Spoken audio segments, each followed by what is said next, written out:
Taking a look at your top story, according to reports, a meeting had taken place at the Speaker's official residence between Ranil Wickremesinghe and Speaker Karu Jayasuriya regarding the crisis over the positions of opposition leader and leader of the United National Party. Several party representatives expressed their views in this regard.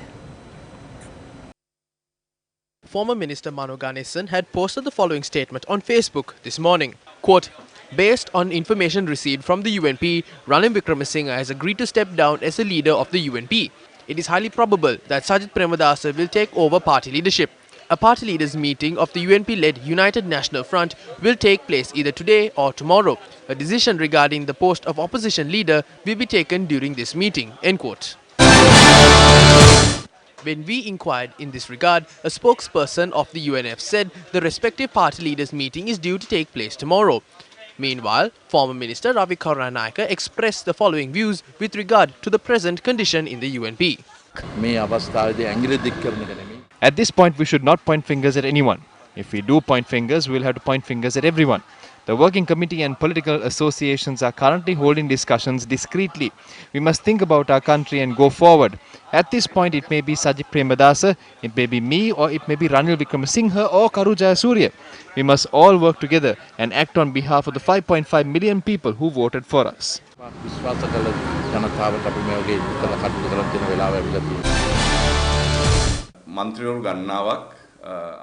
We handed over a document including the signatures of many MPs requesting that Sajith Premadasa be appointed the leader of the opposition.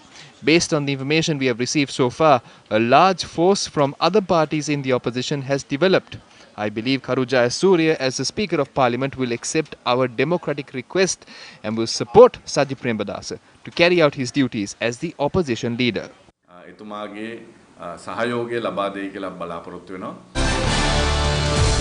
හොඳ නායකත් තිබිලා ඉස්සරහට එනවා නම් අපිටත් හොඳට ඉස්සරහට එන්න පුළුවන් අවස්ථාවක් තියෙනවා. හොඳ නායකත් පත් කරලා ඔබතුමා කියනවා සජිත් ප්‍රේමදාස ආයතනය આવත් හොඳයිද කියලා. එතුමා આવත් හොඳයි කියලා අපි හිතනවා. මම විතරයි නෙවෙයි මේ ජනතාව හිතනවා. ඉතින් ජනතාව මතය තමයි අපේ මතය. Meanwhile, Sri Lanka Podujana Peramuna convened a media briefing today. The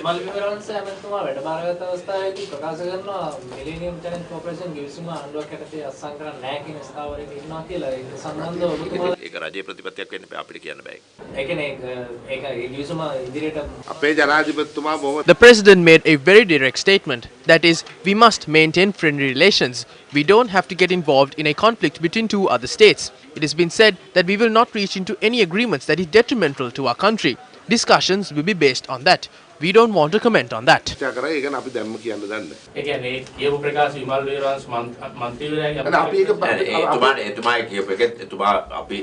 are certain points we agree with him, but it has to be present before the Parliament. The people have to know what the agreement is. It has been discussed in Parliament too.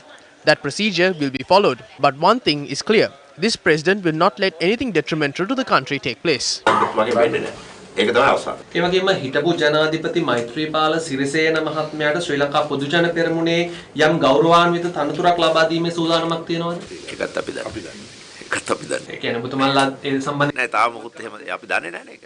දන්නේ නැති කියන්නේ. ඒ වගේම මහමැතිවරණයකදී ඔබතුමාලා තරඟ කරන්න බලාපොරොත්තු වෙන්නේ පොහොට්ටුව ලකුණින්ද එහෙම නැත්නම් වෙනත් පොදු ලකුණක් එහෙම කතා සාකච්ඡා තාම පක්ෂේ තීන්දුව කළා නැහැ නේ මොකද. පෞගේ කාලේකින් කිව්වනේ දැන්. It was mentioned that the Pohottuwa symbol should be removed to join with us. We were on that same stance and the symbol was not removed, so a decision should be made by the party. තීන්දුවක් ගන්නවා. ඒ වගේම ජනාධිපතිතුමා තාමත් ශ්‍රී ලංකා පොදුජන පෙරමුණේ සමාජිකත්වය ලබාගෙන නැහැ. එතුමා සමාජිකත්වය ලබා ගැනීමේ සූදානමක් තියෙනවද? එහෙම නැත්නම් නිර්පාක්ෂිකව සිටීමේ සූදානමක්ද තියෙන්නේ? How can he be neutral according to the constitution? According to the constitution, a president cannot be independent. He needs to have a prime minister and MPs with the support of the parliament. Now, the first cabinet meeting of the new government will take place tomorrow under the patronage of President Gotabaya Rajapaksa. Several cabinet proposals deemed urgent would be presented to the cabinet tomorrow, and among them is the proposal to issue vouchers instead of uniforms for students for 2020. Additional Education Secretary M.M. Ratnayaka said since there isn't insufficient time to issue uniforms to school students, attention was drawn to issue vouchers for students instead. Meanwhile, Army Commander Lieutenant General Shavendra Silva said he would not hesitate to take any disciplinary action against wrongdoers in the Sri Lanka Army under any circumstances. He was speaking to the editor-in-chief of Bharat Shakti India and SNI Nitin Gokhale. The army commander asserted he would ensure the highest degree of discipline among all ranks in the organization. The commander said the non-conventional threats and other challenges have been identified and also spoke about how he would keep his troops ready for any emergency in the future. Bail applications filed by IGP Pudich Jasundara, who was sent on compulsory leave, and former Defence Secretary Hemasri Fernando will called up again tomorrow. The application former Defence Secretary Fernando filed with the Colombo High Court seeking he be released on bail was called up in the presence of Colombo High Court Judge Aditya Patabandige. Fernando was arrested and remanded for failing to take action to prevent the April attacks. In order to establish facts mentioned in the application, the matter will be called up tomorrow. IGP Pujit Jayasundara, who was sent on compulsory leave, faces the same charges, and his application, which was considered today, will be called up again tomorrow at the Colombo No. 7 High Court. Let's now take a look at some more news from the courts.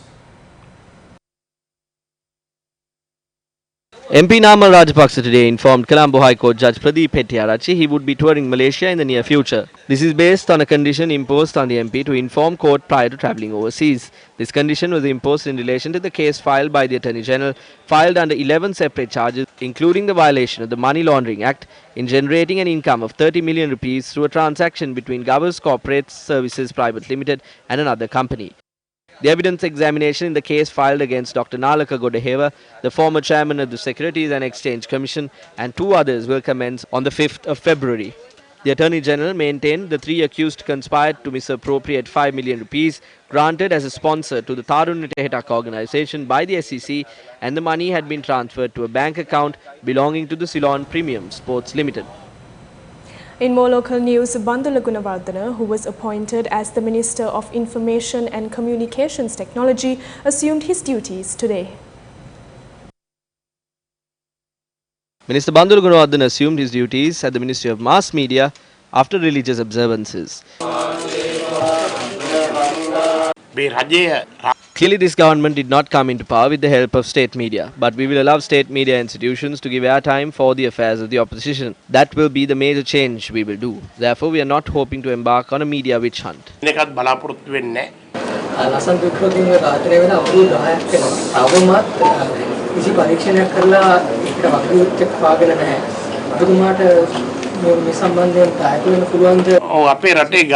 murder culture of our country can be read. I wrote a book on that name, Sudu and Sanskruti, also known as Shishtatveta Erehi Ashishtatvaya.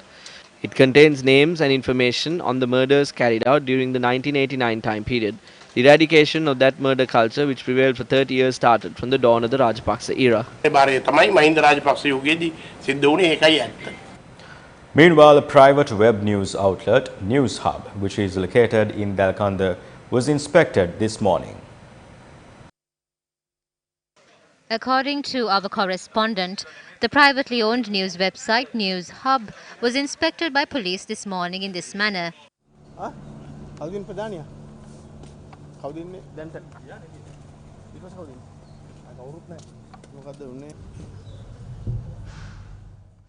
The staff has been present at the time of the inspection, and following the inspection, the police had taken steps to record statements from members of the staff before they left the premises. UMP member of the Maharagama Urban Council, Danushka Ramanayaka, expressed his views to the media regarding the matter. We have hired many institutions to perform various tasks during the presidential election media coverage. This morning, 10 police officers, including 2 chief inspectors and 1 female inspector, conducted an immediate raid at 1 media institution which served our presidential election campaign. Along with those officials, 4 more civil officials were present at the raid. The valid time period of the warrant issued for this inspection is dated the 24th of November 2018 to 8th of December 2018. According to that, the officials have no right to carry out an inspection at this establishment. The most interesting fact is that a person and a van attached to a fascist mudslinging media institution located close to this establishment was spotted at the scene. So all of this is linked sequentially. No information has been given on the party which made the complaint. This is a clear sign of intimidation. This is a clear sign of media suppression. මේ පෙන්වන්නේ ඒක නෙමෙයි. මේ පෙන්වන්නේ බියවැද්දවීම, මේ පෙන්වන්නේ මර්ධනය.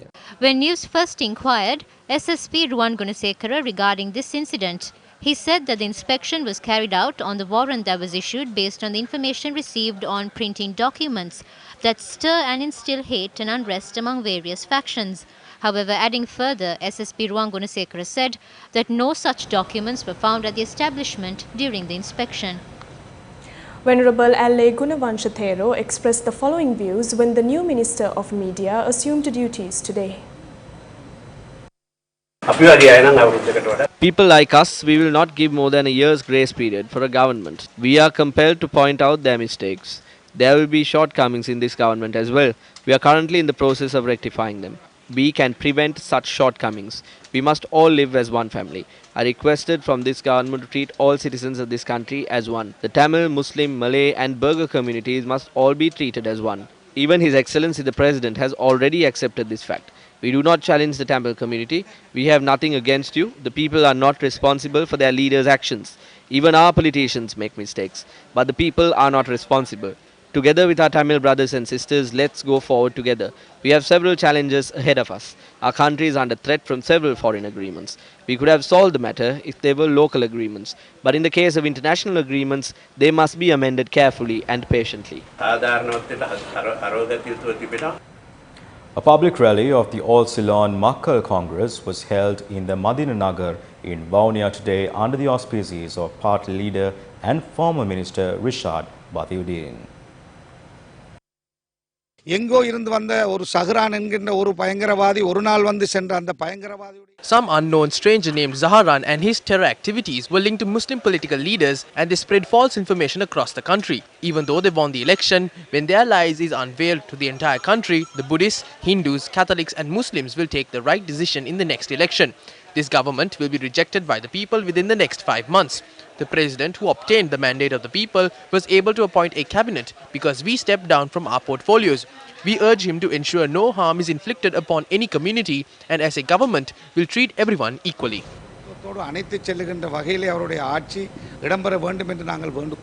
Still in local news, Milinda Moragura, founder of the Pathfinder Foundation and former minister, advocates that the government should hold a non-binding referendum in conjunction with the general election.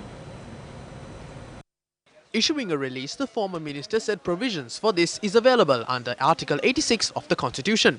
His proposals include prefer a full-fledged presidential system or a Westminster-style parliamentary system, wish to repeal the provincial council system and replace it with an empowered local council, should the present proportional representation system for parliamentary elections be replaced with a first-past-the-post system, support the establishment of a Senate as part of a bicameral system in order to address national issues related to religious, ethnic and regional diversity, could be selected after careful consideration when drafting the questions for the referendum.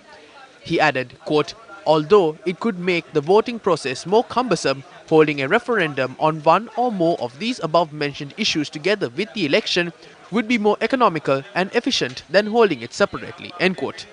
He also said such a referendum would give the citizens of Sri Lanka an opportunity to participate in the policy-making process and would make apparent the will of the people.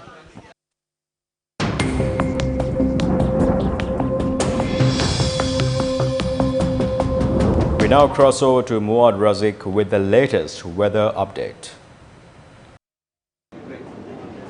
Welcome to Weather First. Now, as we speak right now, the northeast monsoon condition is gradually overtaking throughout the island and is set to fully establish throughout the island from tomorrow onwards. Mainly the north and eastern part of the country is said to be affected the most, and also the Uva and central provinces will be experiencing very heavy showers with the north and east, very heavy showers about 150 millimeters, and also the Sabaragamuwa western, the Anuradhapura and Hambantota districts will also experience showers exceeding 100 millimeters. Also cloudy skies are expected throughout the island from tomorrow, and also the western and Sabaragama provinces will experience misty conditions in the morning, and very strong winds from 40 to 50 kilometers per hour are expected in the central hills, the northern, north central, the northwestern, as well as in the southern and Trincomalee district. So the Met Department requests the people, the general public, to take precautionary measures to minimize damages caused by mainly due to lightning and strong gusty winds during the next few days.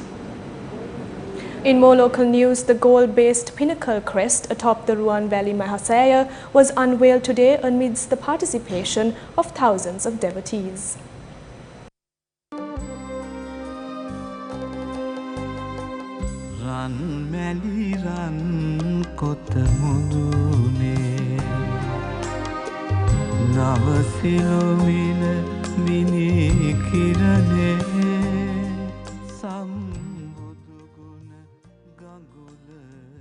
The pinnacle crest was ceremonially placed atop the stupa at 10 this morning by the Anunahimi Theras of the Siam sect of the Malwatu chapter, Most Venerable Niyangoda Viditasiri Thera and Most Venerable Dimul Kumbure Vimaladhamma Thera.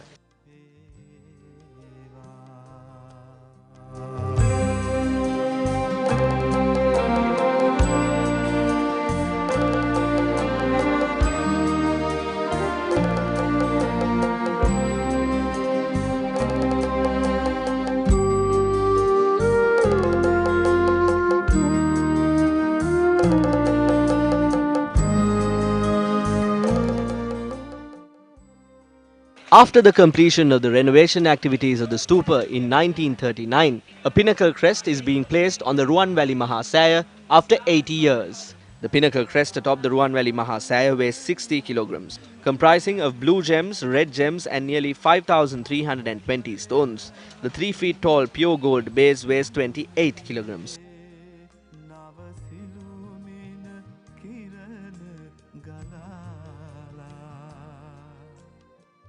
Meanwhile, steps have been taken to display the former pinnacle crest at a special tent.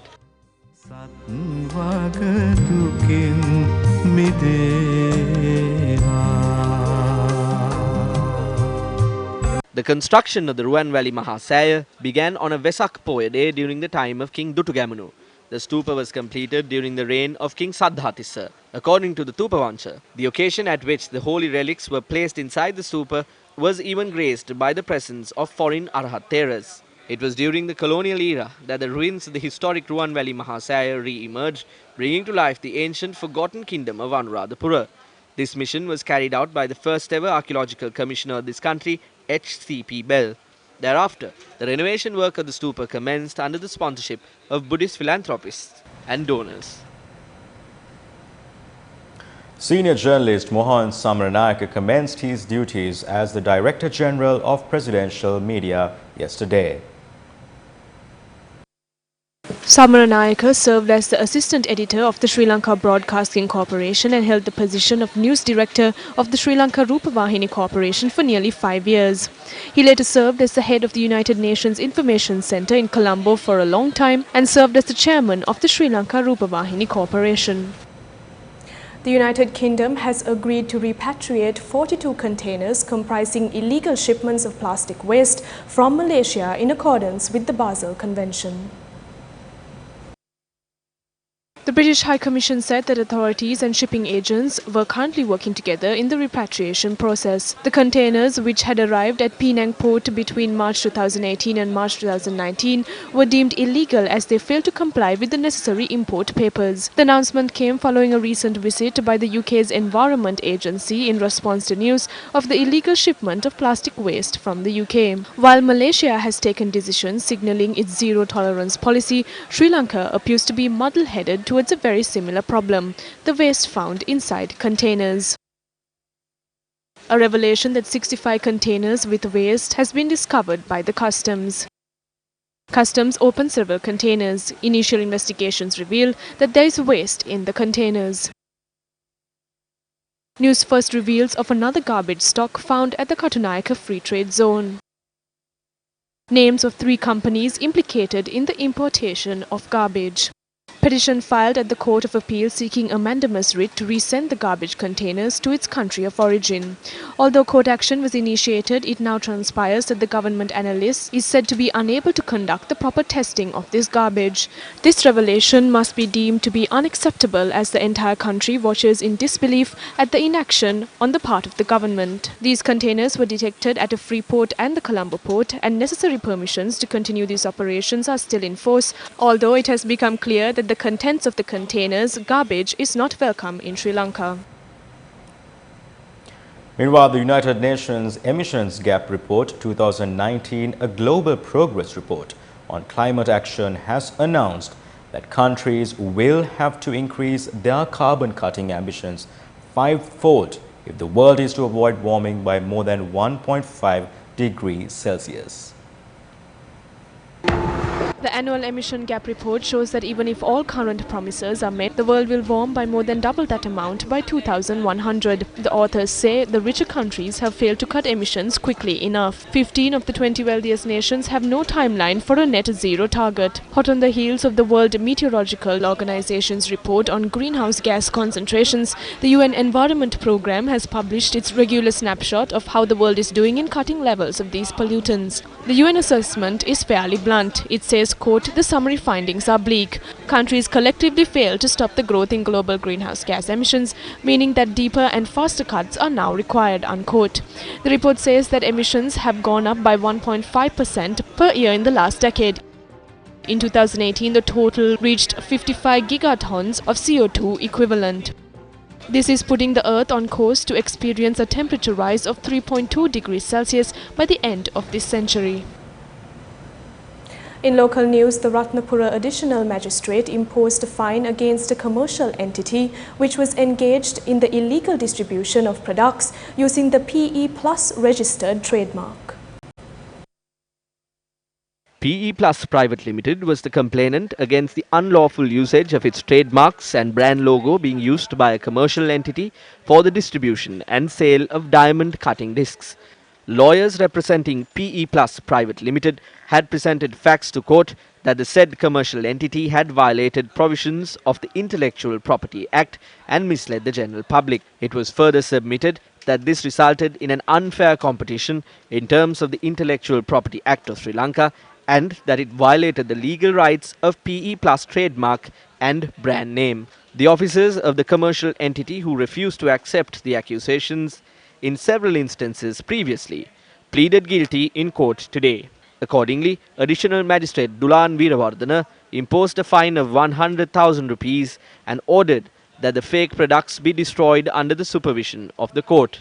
This was one of the highest fines imposed under the Intellectual Property Act of Sri Lanka.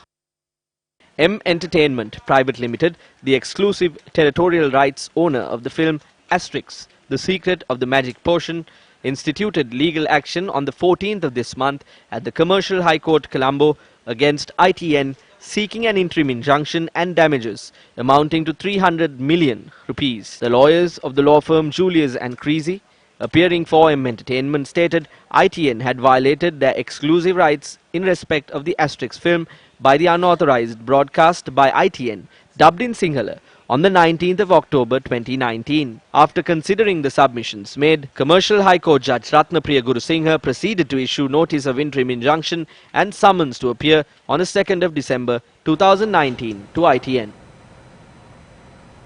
A lot Polish Airlines Boeing 787 was grounded at Bandar Naik International Airport recently.